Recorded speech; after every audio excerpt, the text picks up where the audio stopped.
Welcome to the Cabral Concept, where board-certified naturopath and integrative health practitioner Dr. Stephen Cabral shares how he was diagnosed at the age of 17 with a life-altering illness and given no hope for recovery. It was only after studying and traveling all over the world did he discover how to combine ancient Ayurvedic healing practices with state-of-the-art naturopathic and functional medicine to fully rebalance the body and re-energize it with life. It's time to discover how to get well, lose weight, and finally feel alive again. And now, here's your host, Dr. Stephen Cabral.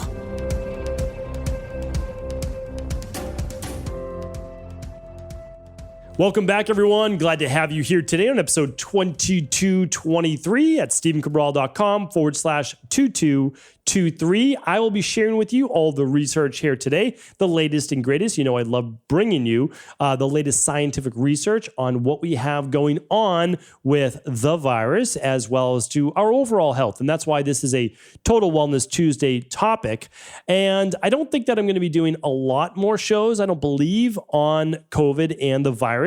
But what I want to do is start to pull things together now that we are 2 years in officially, and really sharing with you a lot of what we know. And today it has to do with COVID-19, SARS-CoV-2, and its effect on the gut, as well as why it may also be a contributor to long haulers syndrome, long COVID, post-viral inflammatory syndrome, and all the other names that it goes about. So this one was, really an important show for me because I've been working with a lot of people to help them overcome this long haulers-based syndrome. And one of the things that we found as well is that there's it's called a dysbiotic gut. So basically that means that there's an imbalance in the gut of good bacteria and what we call pathogenic bacteria or negative bacteria that we don't necessarily want there. And the research, again, we've been seeing this now for 2 years, but the research hasn't been there until very recently. So that's why I just want to share with you, this is just a little bit of an aside, that it's just really important to work with an integrative health practitioner or your local naturopathic doctor or just someone that specializes in looking at the holistic viewpoint. And that means like the whole person, not just a holistic with an H, but holistic WH viewpoint of the entire individual. And it's also why it's so important to do at-home lab testing. I understand not everyone's able to do it, but even running one lab, you start to look at, okay, this is why I don't feel the way that I do. There are these deficiencies. And today we're talking about gut bacteria, right? There are deficiencies literally in good gut bacteria. And then there's also toxicities. And that could be, again, heavy metals. It could be all sorts of things. But today we're talking about pathogenic bacteria in the gut.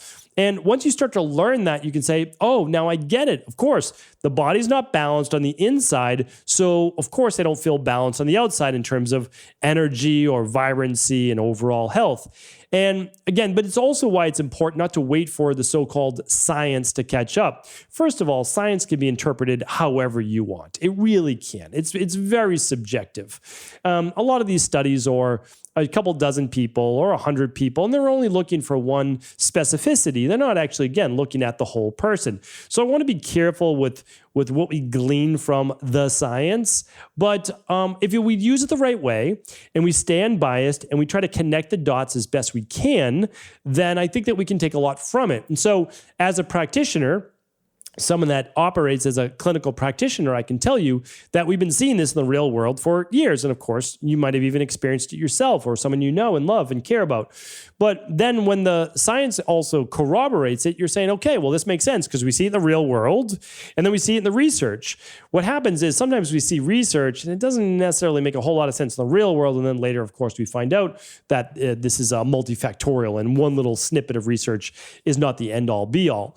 But what I want to share with you today is the actual straightforward research. And then, of course, I'll let you connect the dots as well. So, all right, let's get into it. It's called Gut Microbiota Composition Reflects Disease Severity and Dysfunctional Immune Responses in Patients with COVID-19. So there's been a few studies that have come out. This is the easiest one to extract the data from and read to you. So it's why I chose this one. There are many others. We'll link up a few at stephencabral.com/2223. So the objective of this study was to look at COVID-19, which is predominantly a severe upper respiratory syndrome, right? So it's an upper respiratory virus, which is always why, again, you have to be careful with what they say in the media. And again, I don't care about media on this side or media on that side. That doesn't matter to me. I don't watch either of them. But I catch the snippets and I see, what they're saying. And again, it's all media driven and ad driven and all that, all biases. You have to understand though that if you go back to my beginning podcast on the virus, I laid out exactly how all of this was going to go, not because I'm an epidemiologist or a virologist or necessarily an expert in the viral-based space, but I've been doing this a long time. I've researched a lot. I've read a lot. And I saw that this is how a virus of this nature moves through the population, eventually begins to wane down and go away. And it becomes weaker strains. And the way that it does that is by moving through the population. Again, a lot of people didn't like to hear that when I said it almost 2 years ago now, at the very beginning.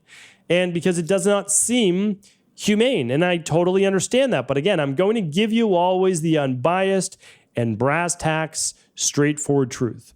In severe upper respiratory, airborne-based illness that's viral in nature and quite contagious, that's what it does. And it does that until there are no more hosts. Right? No matter what scientific interventions we've been giving people, because I don't want to get banned here on the podcast, it did not stop the spread. That's scientifically proven. Now, help keep people out of hospitals. That's a good thing, right? To help reduce the severity there. Okay, that's a good thing. But it's only gotten worse in terms of the spread. So again, let's just stay unbiased. Let's keep an open mind. I'm not saying anything negative to anyone. I'm actually just speaking the truth, which sometimes is very upsetting to some people. And whenever it's upsetting, though, I just want you to understand and ask yourself, why is this upsetting to me, right? Like, what dog do I have in the race here that I need to lock onto this? Because again, the good news is we're moving through this. We've got a lot on both sides of the equation in order to be able to help. But we just have to understand, again, that the truth is the truth. I'll be doing a whole wrap-up about this, so I'm not going to go too deep on it today. But I do want us to all learn from this so that we can also take this forward in the future, so that we're not always destined to kind of repeat the mistakes of the past. I think that's very, very important. So, and again, I only want the best for people. I really don't even care the methodology in which to get there, as long as it's best in the short term and long term. I don't want to sacrifice our long-term health for short-term gain. I think that's a fool's game. I think it's very, very dangerous.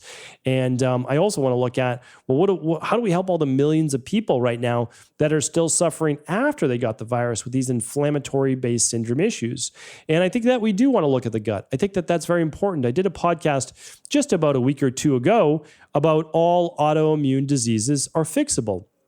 And then I also did one on the 4 factors that lead to long COVID. And autoimmune, as you saw, and inflammation, autoimmune was one of them, and inflammation was all part of all 4. And the gut is really what regulates a lot of autoimmune issues because 80% of the immune system resides in and around the gut. And it's really the bacteria that help to regulate overall inflammation.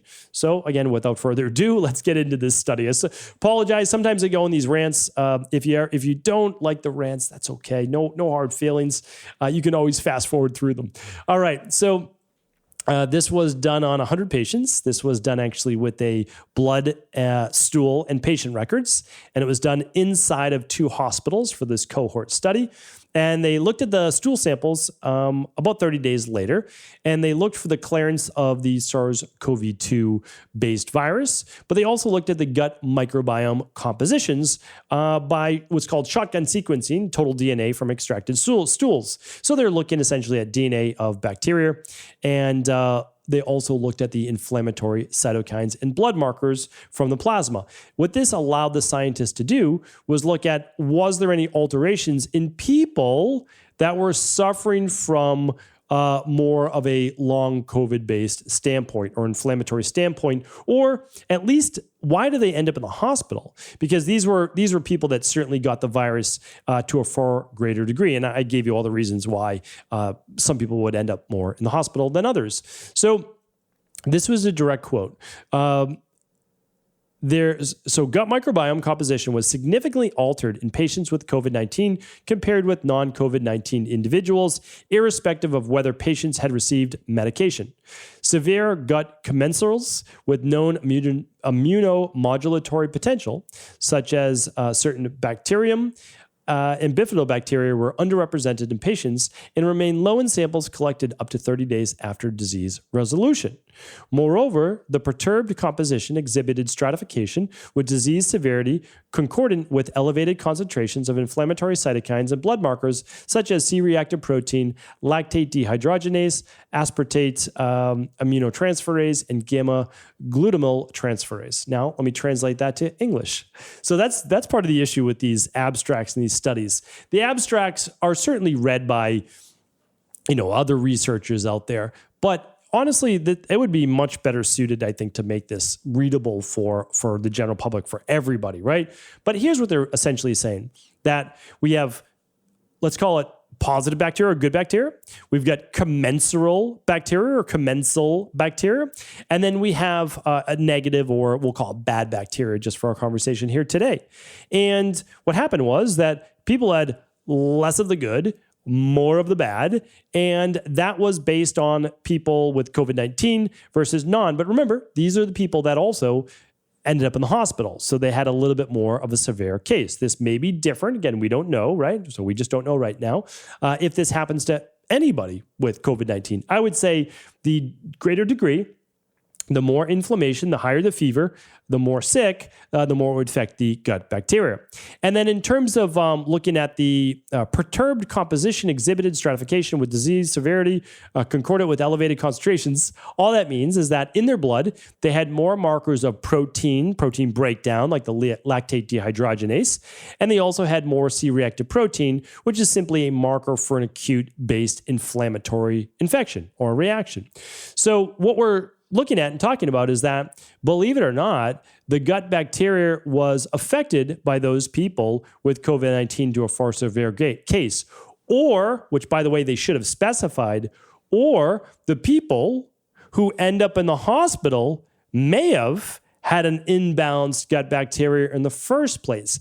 And I wish they would have brought that up as part of their conclusion. Because remember, good science questions everything. And that's the problem right now with the science, is you're not allowed to question it, right? I like to question the science. I like to question my own beliefs.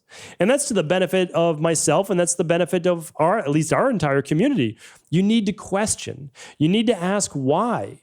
And so for me, I would like to say the reason why we can't say that COVID-19 specifically affected bacteria in this way, although I do believe that this is true to a degree, and I'll give you that in just one moment, is that we didn't test these people's stool before they came in the hospital, before they had COVID-19. So what we're testing right now is stool and blood markers, or at least stool, from non-COVID-19 people versus COVID-19 people. Now, I think we can make some generalizations. However, how do we know that people with a imbalanced gut bacteria aren't more susceptible to ending up in the hospital when they get COVID-19? Because they're more prone to inflammation. Makes total sense to me, since most of the scientists that I trust and I speak with as well, they believe that most people end up in the hospital because of an inflammatory-based issue, not necessarily just because of the virus. Now, the virus caused the inflammatory issue, so I'm not denying that. But they end up in the hospital, and they end up sometimes dying a very, very small portion, but still, it's significant because every life matters, that it's because of the inflammation that is not able to be squelched, right? Which is one of the reasons why anti-inflammatories in the hospital seem to be giving a big benefit. And again, these are all things that we learn as we go along. So I pose two different scenarios. One is that we already know that people with autoimmune issues and gut imbalances that they knew or did not know about have a worse outcome. And the second is that a severe case of COVID-19 and that level of inflammation absolutely can affect the gut bacteria. So now the question becomes, what do you do? Well, in both cases, whether it was there before or it's there after, you need to work on the gut. So the very best thing that you could do is run an at-home bacteria and parasite stool test, right? That's the number one if we're talking about the gut, okay? The next best is the Candida metabolic and vitamins test, but that's a broad test. I mean, that's an amazing test for so many things like energy and mitochondrial markers and neurotransmitter metabolites and yeast and bacteria and vitamins and all those great things. But again, you do what you can do. So those, you can always find those at stevencabral.com/labs. It's very, very easy to run right at home. And again, you can run it with your local naturopathic doctor, your integrative health practitioner level 2, whatever works for you. But that's the best thing. And then what you say is, okay, do I have an imbalanced gut? Do I have parasites or H. pylori or imbalanced gut bacteria or imbalanced yeast? And if so, well, then you complete something like the CBO protocol. You might add the citracidal drops to that to make it more effective for overgrowth. And then you'll heal and seal up the gut wall. So that could be one thing you do. The other thing is, if it was just low overall good bacteria, but not a lot of bad bacteria, you might do something like the clean gut probiotic and the healthy gut support to heal and seal that gut and to work on putting in more good bacteria while eliminating maybe some of the pathogenic. So, I mean, there are different things that you can do. One of the reasons why people always ask me kind of like, hey, how do you fix this? How do you fix that? There is no one thing. Like, that's the thing we have to be careful with. There's no silver bullet. If you're a true practitioner in anything you do, it honestly does not matter, right?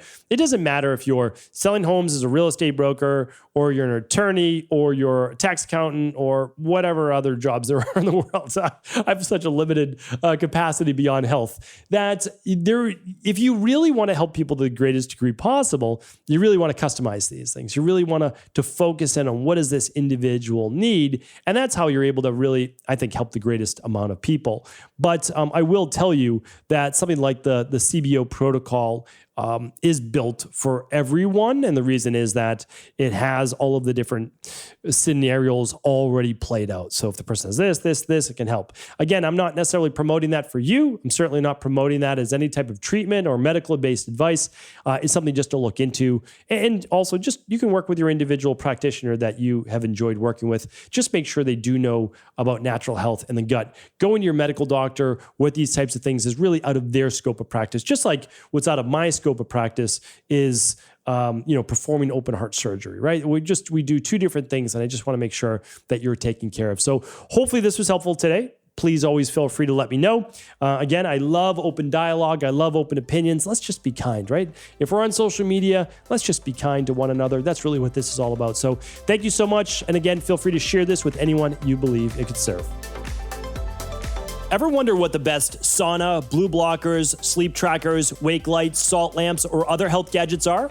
Or what about the top non-toxic mattresses, sheets, soaps, bath products, toothpaste, and cookware? Or would you like to know the cleanest choices for hemp hearts, meal delivery services, supplements, and much more?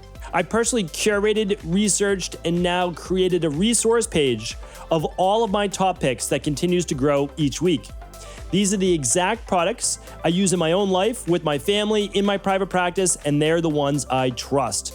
To find out all of my up-to-date recommendations and all the details, simply head on over to stevencabral.com/resources.